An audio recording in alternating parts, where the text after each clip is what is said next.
A sme späť. Hlavné mesto Maďarska sa ponára do vody. Môže za to bývalá Vápencová baňa.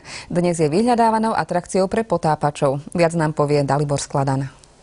Naši južní susedia majú problém. Tentoraz nesúvisí s politikou, ale prírodou. Cesty a budovy pod bývalou baňou postupne klesajú. V juhovýchodnej časti Pešti sa nachádza asi 20 kilometrov podzemných tunelov. V podstate ide o bývalú Vápencovú baňu, ktorú využívali na výrobu tehal pri výstavbe Budy. Tie priestory po 5 storočiach ťažby ostali tak prázdne, že sa začali zaplňať vodou. Ešte v druhej svetovej vojne slúžili podzemné priestory ako úkryt. Dnes potopené chodby využívajú najmä potápači. O ich bezpečnosť sa starajú miestni sprievodcovia, ktorí organizujú jednotlivé vstupy.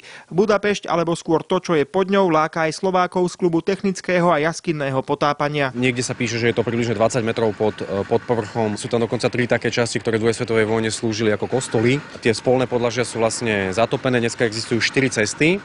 Dlhé približne niekde medzi 200 metrami a pol kilometrom, ktoré sú kompletne zatopené a vlastne sú to pôvodné staré ťažobné štôlne, ktorý sa dá dneska potápať na kryštálovo čistá voda. Potápači trénujú aspoň raz mesačne. Ten výcvik musí byť orientovaný smerom na jaskinné potápanie, technické potápanie. V závislosti od typu trasy, ale väčšinou tie ponory sú niekde okolo jednej hodiny. Dalibor Skladan, televízia Joj.